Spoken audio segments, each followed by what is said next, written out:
बात करते हैं। बाज का नाम सुना? बाज का, उसके जीवन का पता है? जीवनचर्या का, उसकी आयु कितनी होती, कोई बता सकता है? बाज की आयु कितनी होती है? 35 से 40 वर्ष। सामान्यतः बाज की आयु 35 से 40 वर्ष। और ये उदाहरण मैं अक्सर देता था अपने मोटिवेशनल सेमिनार्स में, स्कूलों में, कॉलेजेस में, पेरेंटिंग में, मतलब पेरेंट्स की मीटिंग होती थी वहां तो। लेकिन अब इससे आगे की एक चीज समझ में आई अभी 2 महीने पहले मुझे। मैं उदाहरण कितना देता था वो सुनिए पहले। बाज 35 से 40 वर्ष की उसकी आयु होती है, उसके बाद वो बूढ़ा हो जाता है।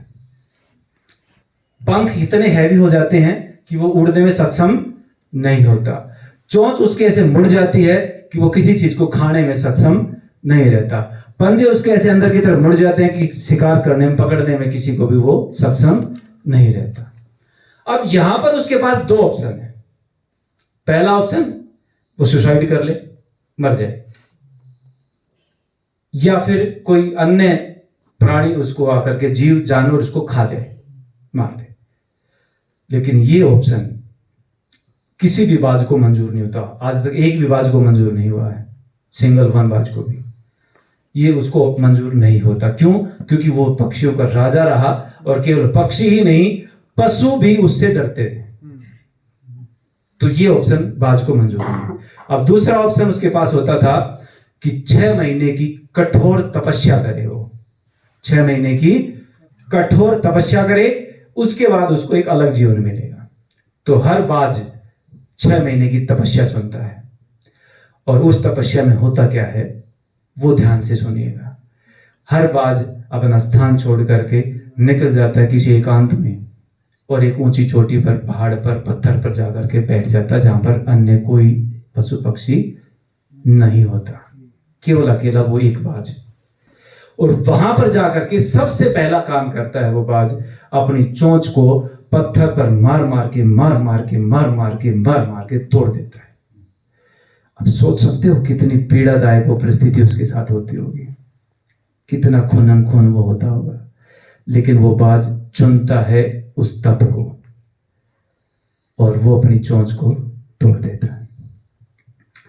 धीरे धीरे चोंच आनी शुरू होती है।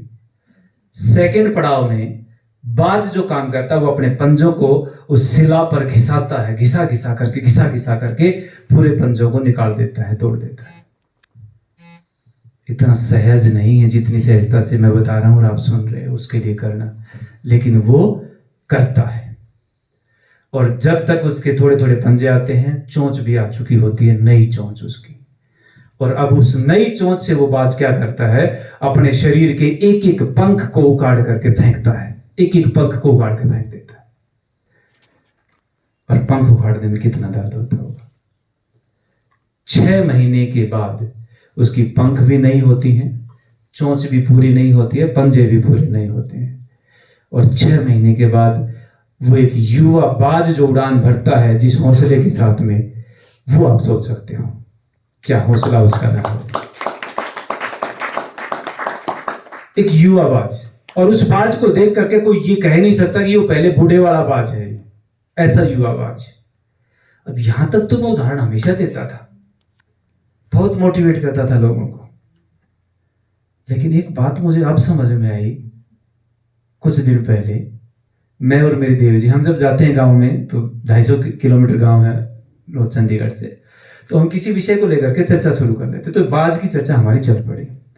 और वो चर्चा करते दिमाग में आई एक बात कि 6 महीने जब वो बाज उस पहाड़ की चोटी पर बैठा था, जिसने अपना मुंह भी तोड़ दिया, चोंच वाला मुंह कह सकते हैं हम, पंख भी तोड़ दिए, उड़ने के लायक नहीं है, और वहां उसकी धर्मपत्नी तो है नहीं जो उसको प्लेट में परोस करके भोजन कराएगी। ना खा ले, कुछ नहीं खाया, इतने दिन हो गए, थोड़ा तो खा ले, कोई बात, कुछ नहीं फर्क पड़ता, गुरुजी नहीं बताओगे, थोड़ा जूस पी ले, कोई नहीं है उसके पास में।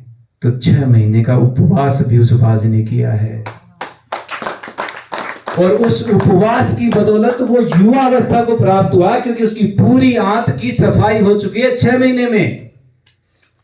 मुख्य कारण है उसका उपवास, उसको युवा अवस्था तक, यौन अवस्था तक लेके आने में।